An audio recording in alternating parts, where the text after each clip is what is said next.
ورحمة الله وبركاته.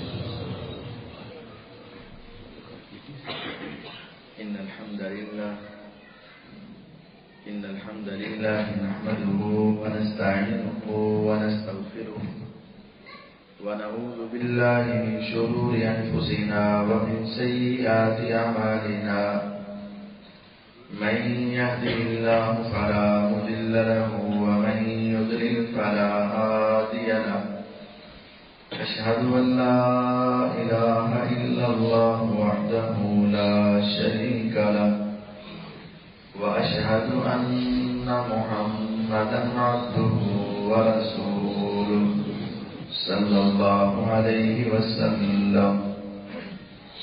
اللهم صل على محمد وعلى آل محمد كما صليت على إبراهيم وعلى آل إبراهيم إنك حميد مجيد. اللهم بارك على محمد وعلى آل محمد كما باركت على إبراهيم وعلى آل إبراهيم إنك حميد مجيد. أما بعد فإن خير الحديث كتاب الله وخير الهدي هدي محمد صلى الله عليه وسلم وشر الأمور محدثاتها وكل محدثة بدعة وكل بدعة ضلالة وكل ضلالة في النار. أعوذ بالله من الشيطان الرجيم. بسم الله الرحمن الرحيم. يا أيها الناس اتقوا ربكم الذي خلقكم من نفس واحدة وخلق منها زوجها وبث منهما رجالا كثيرا ونساء واتقوا الله الذي تساءلون به والأرحام إن الله كان عليكم رقيبا. يا أيها الذين آمنوا اتقوا الله حق تقاته ولا تموتن إلا وأنتم مسلمون. يا أيها الذين آمنوا اتقوا الله وقولوا قولا سديدا يصلح لكم أعمالكم ويغفر لكم ذنوبكم ومن يطع الله ورسوله فقد فاز فوزا عظيما. ہر قسم کی حمد و ثنا اللہ وحدہ لا شریک کے واسطے ہیں جو ساری کائنات کا خالق مالک اور اکیلا ہی داتا ہے. ہر قسم کے درود و سلام نبی دو جہاں احمد مصطفیٰ جناب محمد رسول اللہ صلی اللہ علیہ وسلم کی ذات بابرکات کے لیے ہیں. مختصر حمد و صلوات کے بعد معزز سامعین کرام، معززات سامعات، اللہ تعالیٰ کا بے حد و حساب انعام اور احسان ہے، اور اس نعمت کی جتنی بھی قدر کی جائے یا شکریہ ادا کیا جائے وہ کم ہے کہ اللہ تعالیٰ نے ہمیں اسلام کی دولت سے نوازا ہے. اور تقریباً تمام افراد ہی ایسے ہیں کہ جن کو یہ اسلام بغیر کسی محنت اور مشقت کے مل گیا ہے. یقین جانیے یہ ایمان کا ملنا اللہ کی بہت بڑی نعمت ہے. اور پھر ایمان کے بعد عقیدہ توحید و رسالت کا مل جانا یہ اس سے بڑی نعمت ہے. ایک ہے ایمان اور ایک ہے منافقت اور نفاق. نفاق کی دو قسمیں ہیں. ایک ہے دل کا نفاق، عقیدے کا نفاق، اور ایک ہے عمل کا نفاق. جو بندہ دل کا منافق ہے وہ کافر سے بھی بڑا کافر ہے اور بڑا گناہگار ہے، اور جو عمل کا منافق ہے وہ کافر تو نہیں ہے لیکن کفر کے قریب قریب ہے۔ فرق کیا ہے؟ دل کا منافق کون ہے اور عمل کا منافق کون ہے؟ ایمان 3 چیزوں کا نام ہے۔ زبان سے اقرار کرنا اللہ کی وحدانیت کا، پیغمبروں کی رسالت کا، اللہ کے فرشتوں کا، اللہ کی کتابوں کا، اللہ تعالیٰ کے اوپر یہ ایمان رکھنا کہ اس نے تقدیر لکھی ہوئی ہے اور مر کے دوبارہ زندہ ہونا ہے۔ ان 6 چیزوں کو زبان سے اقرار کرنا اور اس 6 چیزوں کو دل سے ماننا اور ان 6 چیزوں کے مطابق عمل کرنا، یہ ایمان ہے۔ زبان سے اقرار، دل میں تصدیق اور اس کے مطابق عمل، یہ ایمان ہے۔ اگر کوئی شخص زبان سے اقرار ہی نہیں کرتا اللہ تعالیٰ کا تو کافر ہے،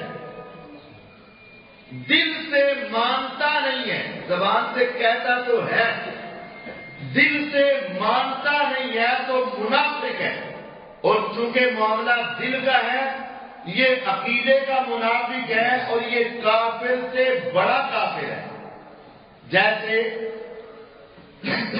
عبداللہ بن ابی اور دوسرے منافقین تھے، اس دور میں عقیدے کے منافق ہوتے تھے اور اس کی وجہ یہ ہوتی تھی کہ اب وہ یا تو مسلمان ہو یا کافر ہیں تو پھر مسلمانوں کو ٹیکس دیں، جزیہ دیں، اور اگر جزیہ بھی نہیں تو پھر جہاد کے لیے تیار ہو جائیں۔ اب وہ لڑنا بھی نہیں چاہتے تھے اور جزیہ بھی نہیں دینا چاہتے تھے، ٹیکس بھی نہیں دینا چاہتے تھے، تو وہ اوپر سے کلمہ پڑھ لیتے، اندر سے دل سے وہی ہوتے، وہ منافق ہوتے تھے اور وہ کافر سے زیادہ خطرناک اور کافر سے بڑے اللہ کے ہاں مجرم تھے۔ اور جو زبان سے بھی اقرار کر لے، دل سے بھی تصدیق کر لے اور عمل پورا نہ کرے، اس کو فاسق اور فاجر کہتے ہیں۔ تو ایک منافق ہے عقیدے کا، جو دل سے اللہ کو نہیں مانتا، یا اللہ تعالیٰ کو تو مانتا ہے لیکن پیغمبروں کو نہیں مانتا، آخری نبی کو نہیں مانتا، یا نبی کو تو مان لیتا ہے فرشتوں کو نہیں مانتا، یا فرشتوں کو بھی مان لیتا ہے لیکن قرآن کو صحیح نہیں مانتا، یا قرآن کو بھی تو مان لیتا ہے لیکن تقدیر پر ایمان نہیں رکھتا، تقدیر پر بھی ایمان تو رکھ لیتا ہے، دوبارہ زندہ ہونے پر ایمان نہیں رکھتا۔ جو شخص بھی ان 6 چیزوں میں سے کسی ایک کا زبان سے اقرار کرے وہ کافر ہے، دل سے نہ مانے وہ منافق ہے، اور اگر عمل نہ کرے تو فاسق اور فاجر ہے۔ ایک منافق ہے کہ اس کی یہ تینوں باتیں درست ہیں، زبان سے اقرار بھی کر رہا ہے، دل سے تصدیق بھی ہے، ماننا ہے، سچا مانتا ہے، لیکن اس کے عمل درست نہیں ہے، وہ عملی منافق ہے، وہ کفر کے قریب قریب ہے، کسی وقت بھی وہ کافر ہو سکتا ہے۔ آج کے خطبے میں چونکہ ہمارا تعلق وہ عقیدے کے منافق سے نہیں ہے، مجھے یقین ہے اور 100% یقین ہے کہ جتنے افراد ہماری مسجد میں آتے ہیں سب ہی دل و جان سے ان باتوں پر ایمان رکھتے ہیں، کیونکہ اب کسی کو ڈرنے کی ضرورت نہیں ہے۔ اگر وہ دل سے نہیں مانتا تو پھر وہ مسجد میں آئے گا نہیں۔ تو یہاں وہ افراد ہیں جو مسلمان بھی ہیں اور جن کے عقیدے میں منافقت نہیں، لیکن عمل کو دیکھنا ہے، عمل کے بارے میں ہر ایک نے سوچنا ہے۔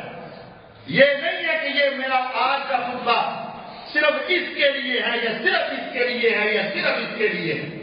سب سے پہلے یہ خطبہ میری ذات کے لیے ہے اور اس کے بعد تم میں سے ہر ایک کی ذات کے لیے. خدا آج تمہارے پاس یہ طاقت اور توفیق ہے کہ تم چل کر آگے ہو. ذہن تمہارا سوچنے والا ہے, دل تمہارا سمجھنے والا ہے, آنکھیں تمہاری دیکھنے والی ہیں اور کان تمہارے سننے والے ہیں. ایک وقت آئے گا کہ یہ نعمتیں تم سے چھن جائیں گی اور اس وقت پچھتانے کا اور اس وقت رونے کا کوئی فائدہ نہیں ہوگا. آج یہ 5 باتیں میں آپ سے کرنا چاہتا ہوں. ان 5 باتوں کے بارے میں میں اور آپ اپنے آپ کو دیکھ لیں. سب سے پہلی منافقت کے حوالے سے ایک حدیث میں آپ کو سنانا چاہتا ہوں اور ہر آدمی اس روایت کے ایک جملے کو سن کر دیکھے. اگر میرے اندر یہ غلطی نہیں ہے تو اللہ کا شکر ادا کر دینا اور دعا مانگنا کہ خدایا اگر آج تک بچا لیا ہے تو آئندہ بھی تیری رحمت سے ہی بچ پاؤں گا, میرے اوپر اپنی رحمت کر دینا. اور اگر نہیں بچ پایا تو مالکا جو ہوا سو ہوا, تو آج مجھے معاف کر دے, میں وعدہ کرتا ہوں آج کے بعد میں اس گناہ میں ملوث نہیں ہوں گا. آج وعدہ کرے, اللہ تمہیں معاف فرمانے والا ہے اور مجھے بھی معاف فرمانے والا ہے. حدیث سنیے. امام بخاری رحمہ اللہ کے ایک شاگرد کا نام تھا ابو عبد الرحمن احمد بن شعیب النسائی, جنہوں نے حدیث کی کتاب لکھی سنن نسائی. یہ سنن نسائی کی حدیث نمبر 849 849 ہے. حضرت عبداللہ ابن مسعود رضی اللہ عنہ فرماتے ہیں من سرہ ان یلقى اللہ عز وجل غدا مسلما, جس کو یہ بات اچھی لگتی ہے کہ میں کل روز قیامت جب اللہ کے پاس جاؤں تو میں حالت مسلمانی میں ہوں, منافقت میں نہ ہوں. جب میں اللہ کے سامنے کھڑا ہوں تو میرا اسٹیٹس مسلمانی والا ہو, ایمان والا ہو, مومن والا ہو, منافق اور کافر نہ ہو. فَلْيُحَافِظْ عَلَىٰ هَٰؤُلَاءِ الصَّلَوَاتِ الْخَمْسِ, تو وہ ان 5 نمازوں کی حفاظت کرے. اگر مسلمان اللہ کے سامنے جانا چاہتے ہو تو 5 نمازوں کی حفاظت کرو. حَيْثُ يُنَادَىٰ بِهِنَّ, جہاں بھی تم ہو, جس علاقے محلے میں ہو, اذان ہو جائے تو نماز کے بغیر وہاں سے نہ نکلو. فإن الله عز وجل شرع لنبيه صلی اللہ علیہ وسلم سنن الہدى, اللہ عز وجل نے اپنے پیغمبر علیہ السلام کو ہدایت کے راستے بتائے. وَإِنَّهُنَّ مِن سُنَنِ الْهُدَى, اور یہ نماز بھی ہدایت کا راستہ ہے اور 5 کی ادائیگی کرنا تمہارے اوپر فرض ہے. وَإِنِّي لَا أَحْسِبُ مِنكُمْ أَحَدًا إِلَّا لَهُ مَسْجِدٌ يُصَلِّي فِيهِ فِي بَيْتِهِ, مجھے پتا ہے کہ تم میں سے ہر ایک نے اپنے گھر کے اندر نماز کی کچھ جگہ مخصوص کی ہوئی ہے جہاں نفل پڑھتے ہو, اشراق پڑھتے ہو, تہجد پڑھتے ہو, عام عبادت کے اندر وہاں بیٹھتے ہو, مجھے معلوم ہے. لیکن یاد رکھنا وَلَوْ صَلَّيْتُمْ فِي بُيُوتِكُمْ, اگر تم فرض بھی نماز اپنے گھروں میں پڑھنا شروع کر دو گے نا بغیر وجہ کے, بس ویسے ہی, بس سستی ہے, بس مجھ سے آیا نہیں جاتا, بس کبھی سب میں گھر ہی پڑھ لیتا ہوں, میرا مسجد میں کسی سے لڑائی ہے, اختلاف ہے, قاری صاحب سے میرا دل نہیں لگتا, فلاں کے ساتھ میرا معاملہ خراب ہے. ہماری کیفیت یہی ہے, میری بات نہیں مانی میں مسجد میں نہیں جاؤں گا, میرا مشورہ نہیں مانا میں مسجد میں نہیں جاؤں گا, میری رائے نہیں مانی میرا مسجد میں کوئی تعلق نہیں ہے. یہ حدیث سنو, مجھے پتا ہے کہ تمہارے گھروں میں مسجدیں ہیں, جگہ ہے. اگر تم اپنے گھروں میں نماز پڑھو گے وَتَرَكْتُمْ مَسَاجِدَكُمْ, اور مسجد میں آنا چھوڑ دو گے, لَتَرَكْتُمْ سُنَّةَ نَبِيِّكُمْ, تو یاد رکھنا تم اپنے پیغمبر کے رستوں سے ہٹ جاؤ گے. وَلَوْ تَرَكْتُمْ سُنَّةَ نَبِيِّكُمْ لَضَلَلْتُمْ, اگر تم اپنے نبی کے یقینی بات ہے کہ تم گمراہ ہو جاؤ گے۔ ہم نے گھر میں نمازیں پڑھنی شروع کر دی، فجر کی نماز اکثر گھر میں، عشاء کی نماز اکثر گھر میں، اکثر نمازیں گھر میں، بلا وجہ گھر میں۔ اگر تم نے ایسا طریقہ اپنایا تو تم گمراہ ہو جاؤ گے۔ اور آگے وما من عبد مسلم یتوضأ، جو مسلمان بندہ وضو کرتا ہے، فیحسن الوضو، اچھا وضو کرتا ہے، فیمشی الی الصلاۃ، پھر نماز کی طرف آتا ہے، الا كتب اللہ عز وجل له بكل خطوہ یخطوها حسنہ، ہر ایک قدم کے بدلے اللہ تعالیٰ اس کو ایک نیکی دیتے ہیں، او یرفع له بها درجہ، اور اس کا ایک درجہ جنت میں، ایک گریڈ جنت کے اندر بڑھا دیتے ہیں، او یکفر عنہ بها خطیہ، اور اسی ایک قدم کے بدلے ایک گناہ بھی معاف فرما دیتے ہیں۔ گھر سے وضو کیا، مسجد کی طرف چلا، ایک قدم اٹھایا، ایک نیکی بھی مل گئی، ایک درجہ بھی بلند ہوا، ایک گناہ بھی معاف ہوا، ایک گلی کا فاصلہ طے کر کے آیا، کوئی 100، 150، 200 قدم تو اٹھائے بھی ہوں گے، وہ 100 نیکیاں بھی مل گئی، 100 گناہ بھی معاف ہو گئے، 100 درجے بھی بلند ہو گئے۔ ابھی نماز تو آگے ہے، یہ صرف آنے کا ثواب ہے۔ جب یہ حدیث صحابہ کو آپ نے سنائی، عبداللہ ابن مسعود رضی اللہ عنہ فرماتے ہیں وَلَقَدْ رَأَيْتُنَا نُقَارِبُ بَيْنَ الْخُطَىٰ، ہم صحابہ کی دین سے محبت اور نیکیوں کو اکٹھا کرنے کی ہرت یہ تھی، ہم اپنے قدم بڑے بڑے نہیں رکھتے تھے، ہم قریب قریب پاؤں رکھ کر چلتے تھے تاکہ ہمارے قدم زیادہ ہوتے جائیں، نیکیاں اتنی بڑھتی جائیں، گناہ اتنے معاف ہوتے جائیں، اور جنت کے درجات ہمارے اتنے ہی بڑھتے چلے جائیں۔ صحابہ کی سوچ دیکھو، نقارب بین الخطیٰ، ہم اپنے پاؤں قریب قریب رکھتے تھے، جان بوجھ کے ہم آہستہ آہستہ چلا کرتے تھے۔ وَلَقَدْ رَأَيْتُنَا وَمَا يَتَخَلَّفُ عَنْهَا إِلَّا مُنَافِقٌ، کہتے ہم نے نبی کے دور میں دیکھا، صحابہ کے دور میں دیکھا، مسجد سے پیچھے صرف وہی رہتا تھا جو پکا منافق ہوتا تھا، ہو ہی نہیں سکتا تھا کہ مسلمان ہو، مومن ہو اور مسجد سے پیچھے رہ جائے۔ اللہ کی قسم، یہ صحابی کہہ رہے ہیں ہم نے ساری زندگی مسجد سے پیچھے رہ کر گھروں میں ہی رہنے والا صرف منافق دیکھا تھا، اس کے علاوہ کوئی نہیں دیکھا۔ الا منافق، مسجد سے پیچھے رہنے والا منافق ہوتا ہے۔ معلوم النفاق، صرف چھپا ہوا منافق نہیں، ایسا منافق کہ جس کا منافق ہونا بھی سب لوگوں میں مشہور ہوتا، صرف وہی رہتا جو چھپا منافق ہوتا، وہ بھی گھر میں نہیں رہتا۔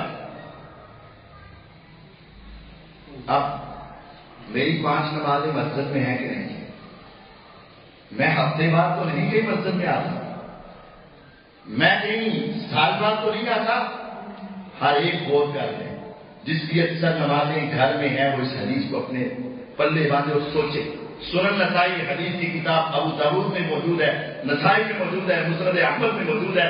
حدیث سنن نسائی کے اندر 849 نمبر حدیث ہے، گھر میں رہنے والا اور اکثر گھر میں نماز پڑھنے والا منافق ہو۔ اور صحابہ کی کیفیت وَلَقَدْ رَأَيْتُ الرَّجُلَ، کہتے ہیں میں نے اپنی آنکھوں سے ایسے صحابہ کو دیکھا ہے، یُحَاذَا بَيْنَ الرَّجُلَيْنِ، وہ بیمار ہوتا، مسجد میں نہ آ سکتا ہوتا، اپنے پاؤں پہ نہ چل سکتا ہوتا، لیکن اس کی مسجد سے محبت یہ ہوتی کہ 2 آدمیوں کا کندھے کے ذریعے سہارا لیتا، حتیٰ یقام فی الصف، اس سہارے سے لا کر اس کو صف میں کھڑا کر دیا جاتا اور وہ مسجد میں آ کر نماز پڑھا کرتا۔ مسجد سے تعلق رکھو، مسجد سے تعلق جوڑو، ہر ممکن کوشش کر کے مسجد میں نماز پڑھو۔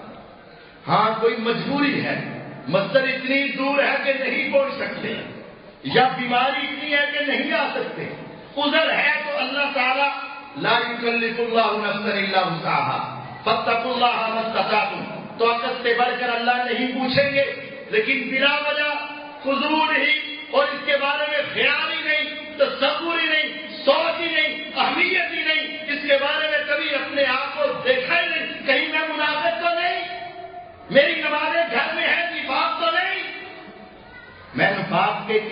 حصے میں پہنچ تو نہیں گیا، اپنا جائزہ لیں۔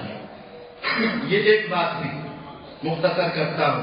دوسری بات، صحیح بخاری، صحیح مسلم اور تقریباً حدیث کی ہر کتاب میں یہ روایت ہے، لیکن جہاں سے میں آپ کو سنا رہا ہوں یہ صحیح مسلم ہے، سنا صحیح مسلم سے رہا۔ سیدنا ابو ہریرہ رضی اللہ تعالیٰ عنہ حدیث کی روایت کہ رسول اکرم صلی اللہ علیہ وسلم نے فرمایا، آیت المنافق ثلاث، عملی منافق جو کفر کے قریب ہے، ابھی کافر تو نہیں بنا لیکن کفر کے قریب ہے، اس عملی منافق کی 3 نشانیاں ہیں۔ وَإِنْ صَامَ وَصَلَّى وَزَعَمَ أَنَّهُ مُسْلِمٌ، اگرچہ وہ نمازی ہے، اگرچہ وہ روزے دار ہے، اگرچہ اس کا دعویٰ اپنے اسلام کا ہے، حدیث ہے، میری بات نہیں ہے، مجھے کوئی اختیار نہیں کہ کسی کے ایمان کے بارے میں ایک جملہ بھی کہوں، لیکن مجھے یہ پورا اختیار ہے کہ میں تمہیں پیغمبر کی ساری حدیثیں تمہارے سامنے کھول کے رکھ دوں۔ میرے آقا نے کہا ہے، اگرچہ نمازی ہے، اگرچہ روزے دار ہے، اگرچہ اس کا دعویٰ اسلام کا ہے، لیکن یاد رکھو جس میں 3 باتیں آ گئی وہ منافق ہے۔ اور دوسری حدیث صحیح مسلم بخاری کی ہے، اربع من کن فیہ، جس میں 4 باتیں ہوئیں، 3 وہی ہیں، ایک زیادہ ہے، جس میں 4 باتیں ہوئیں، کان منافقا خالصا، یہ لفظ ہے، خالص کس کو کہتے ہیں، ہماری اردو میں بھی چلتے ہیں، پیور، 100/100، اس کے اندر ایک بھی کمی نہیں، جس میں 4 برائیاں پائی گئی وہ پیور منافق ہے، اور اس میں 3 وہ تھوڑا سا کم ہو گیا، اور جس میں 2 وہ آدھا ہو گیا، اور جس میں 1 وہ ایک حصہ ہے۔ حدیث ہے، وَمَنْ كَانَتْ فِيهِ خَصْلَةٌ مِّنْهُنَّ كَانَتْ فِيهِ خَصْلَةٌ مِّنَ النِّفَاقِ، اگر اس میں 1 اس کے اندر خامی ہے تو نفاق کا 1 حصہ ہے، 2 ہے تو آدھا ہے، 3 ہے تو پورا ہے، 4 ہے تو وہ خالص منافق ہے۔ اب وہ برائیاں کیا ہیں؟ وہ برائی ایسی نہیں جس کا آپ کو پتہ نہ ہو، سب کو پتہ ہے۔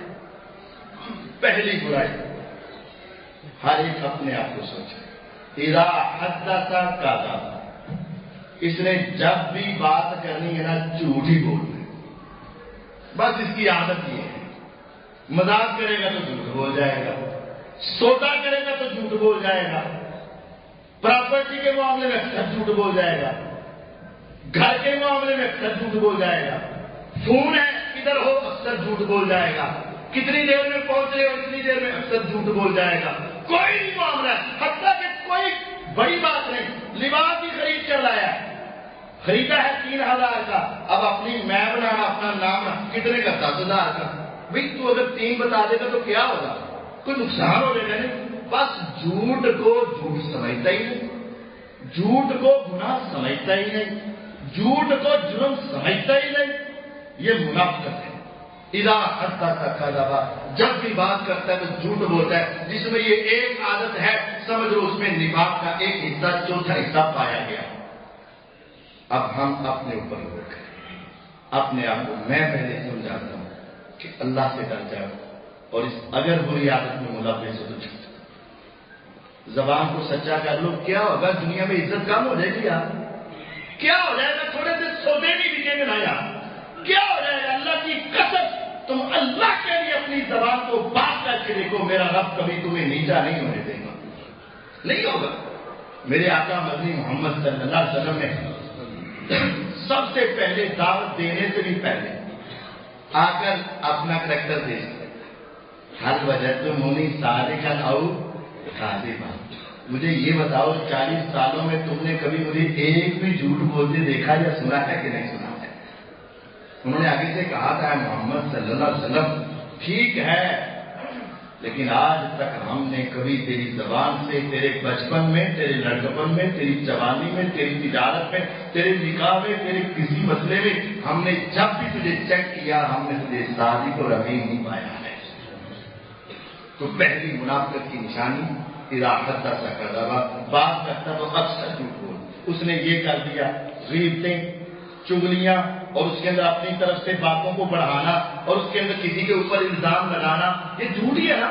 اس نے یوں کر دیا، پتا کہ نہیں یار اس نے تو ایسا کیا، یہ جھوٹ بول رہا ہے. الزام تراشیاں. اور یہاں میری مائیں بہنیں بھی سن رہی ہیں، بہو کا کام ہوتا ہے خاوند کو بس میں نے پپ کرنا ہے ساس کے خلاف اور اپنی اس کی بہنوں کے خلاف، چاہے مجھے کتنے جھوٹ بولنے کی نہ پڑ جائے. حرام ہے حرام، منافقت ہے منافقت، نفاق کا حصہ ہے. اور ساس بھی اپنے بچے کو اپنے ہاتھ میں لینے کے لیے بیوی کے بارے میں کتنے جھوٹ بول دیتی ہے اور سمجھتی ہے یہ میرا بیٹا ہے، میں جو مرضی کھاؤں. خدا را اس کی بڑی تفصیلات ہیں، لیکن مختصر یہ کہتا ہوں، ہر معاملے میں گھر ہو، باہر ہو، تجارت ہو، کاروبار ہو، دوستی یاری ہو، ہنسی مذاق ہو، اپنی زبان کو میں اور آپ جھوٹ سے پاک کر لیں، ورنہ منافقت کا ایک حصہ پایا جائے. دوسرا اس حدیث کے اندر جو آپ نے فرمایا، وَإِذَا اؤْتُمِنَ خَانَ، جب اس کو امانت پکڑائی جاتی ہے تو خیانت کر دیتا ہے. امانت کا ایک حصہ یہ ہے پیسے پکڑانا، اس پہ خیانت. وہ تو الحمدللہ ہمیں کو پکڑاتا ہی نہیں، کیونکہ ہماری کیفیت ہی ایسی ہوتی ہے، الا ماشاء اللہ الا ما رحم اللہ. لیکن امانت صرف پیسے نہیں ہے. تم سے کوئی مشورہ کرتا ہے، وہ مشورہ بھی امانت ہے، تم اس کے ساتھ زیادتی مت کرو. اگر کوئی تم سے راز کی بات کرتا ہے تو اس کا راز بھی تیرے پاس امانت ہے، اس کے راز کو راز رکھو. اگر کوئی آدمی تجھے کوئی عہدہ دیتا ہے، وہ عہدہ بھی تیرے پاس امانت ہے، اس عہدے کا صحیح استعمال کرو. عہدے کا غلط استعمال بھی امانت میں خیانت ہے. راز کو پھیلانا بھی امانت میں خیانت ہے. مشورہ غلط دینا بھی امانت میں خیانت ہے. پیسے کسی نے رکھوائے ہیں اس میں بھی خیانت ہے. یہ کئی خیانت کی قسمیں ہیں. حدیث ہے صحیح بخاری کی، میرے نبی علیہ السلام والسلام سے پوچھا گیا، متی الساعۃ یا رسول اللہ صلی اللہ علیہ وسلم، آقا قیامت کب آئے گی؟ آپ نے فرمایا اذا ضیعت الامانہ فانتظر الساعہ، جب امانت ضائع ہو جائے گی قیامت کا انتظار کر لینا، بس آئی. جب امانت ضائع ہو جائے گی قیامت آ گئے. اس صحابی نے پوچھا کیف اذا اصبح یا رسول اللہ صلی اللہ علیہ وسلم، امانت ضائع کیسے ہوتی ہے؟ آپ نے فرمایا سن لے، ظاہری تو کسی کو پتہ ہی ہے نا کہ 1000 پکڑایا اس نے نہیں دیا یا 500 دیا تھا، یہ تو سب کو پتہ ہے. امانت کی ایک آپ نے اس حدیث میں جو تشریح کی کہ قیامت آئے گی اور قیامت کے آنے کے جو انتظار ہے وہ اس وقت کرنا جب امانت ختم ہو جائے. اس نے پوچھا امانت کیا ہے؟ فرمایا اذا حسن الامر الى غیر اہلہ فانتظر الساعہ. ایک نااہل بندہ ہے، صرف تم اپنے تعلق کی وجہ سے اس کو کوئی عہدہ دے دیتے ہو. ایک نااہل جو اس عہدے کے لائق نہیں ہے، تم اپنے فائدے کے لیے، اپنے تعلق کے لیے، اپنے معاملات کو سیدھا کرنے کے لیے اس کو عہدے دار بنا دو تو سمجھ لے تم نے امانت میں خیانت کی اور قیامت تمہارے سروں کا. اس امانت کے انداز کو لے کر ووٹوں کے دنوں میں ذرا سوچ لیجئے گا، پھر پتہ چل جائے گا امانت میں خیانت کرنے والے کتنے ہیں. دیکھ لیجیے. بہرحال دوسری اس حدیث میں امانت میں خیانت. تیسری اذا وعد اخلف، وعدہ کرتا ہے تو خلافت بھی کر جاتا ہے. یہ بھی ہمارے اندر کثرت سے ہے. وعدہ ہے انشاءاللہ کل آؤں گا، اس کو دل میں اس وقت پتا ہوتا ہے آنا ہونا میں کوئی یہ ہوگا، ہاں انشاءاللہ ہو جائے گا، ہو جائے گا انشاءاللہ. ان پتا ہے کہ نہیں ہو کوئی چیز دیکھی میں ہوگا انشاءاللہ، لیکن جب وہ بس نہیں، صرف اپنا نام، بس وقت پاس کرنا، وقت لگانا. یہ وقت پاس نہیں ہوتا، اصل میں وقت فیل ہوتا ہے. وہ وقت فیل ہو جاتا ہے جب تم کسی کو دھوکہ دیتے ہو، جب تم امانت کو توڑتے ہو، وعدے کو توڑتے ہو، وقت تمہارا ضائع ہوتا ہے. وَإِذَا وَعَدَ أَخْلَفَ، وعدہ کرو تو پورا کرو. وعدے کو توڑنے والا منافق ہوتا ہے. وعدہ ہی نہ کرو، منہ ملالے پیچھے، کسی کا سامنا پیچھے. اللہ کا خیال سب سے پہلے اور اس کے بعد اپنے ایمان کا خیال. ہم صرف وقت پاس کرتے ہیں، وقت تپاتے ہیں، بس اس کو چپ کراتے ہیں، اس کو راضی کرتے ہیں، سامنے ہے تو ساری باتیں مانتے جاتے ہیں، وعدے کرتے ہیں. اور کئی معاملات میں اپنی بات اختتام کی طرف لے جانا وقت وَإِذَا وَعَدَ أَخْلَفَ، وعدہ کر کے توڑنے والا، خلاف ورزی کرنے والا، یہ بھی منافق ہے. اور چوتھی بات اور آخری بات وَإِذَا خَاصَمَ فَاجَرَ، جب لڑائی ہوتی ہے نا اس وقت اس کا اثر روپ سامنے آتا ہے اور اس کی زبان سے گالیوں کی پوری ایک لہر نکلتی ہے. جب غصے میں آئے اس وقت گالیاں بھی سمجھ لو یہ منافق. کون ہے ہم میں سے جو اپنے غصے کو کنٹرول کرے؟ کون ہے جو اس وقت اس کو ماں بہن اور بیٹی کی گالیاں نہ دے؟ کون ہے جو اس وقت اپنی زبان کو کنٹرول میں رکھے؟ ہاں یاد رکھو، اگر تیری زبان غصے کے وقت، لڑائی کے وقت تیرے کنٹرول میں نہیں، وَإِذَا خَاصَمَ فَاجَرَ، لڑائی کے وقت گالیاں بک رہا ہے، ویسے تو بڑا اچھا انسان ہے لیکن لڑائی کے وقت گالیاں ہیں، تو یاد رکھو یہ بھی منافقت کی ایک قسم ہے جو اس کے اندر پائی جاتی ہے. تو یہ 5 باتیں میں نے آپ کو بتائی ہیں. میں سب سے پہلے اپنے آپ کو اور اس کے بعد آپ کو یہ نصیحت کرتا ہوں، ہم ان باتوں پر غور کریں اور اپنے آپ کو اس منافقت کی قسم سے بچا کر صحیح اور کامل الایمان بننے کی کوشش کریں. اللہ تعالیٰ مجھے اور آپ کو عمل کی توفیق عطا فرمائے. وآخر دعوانا ان الحمدللہ رب العالمین.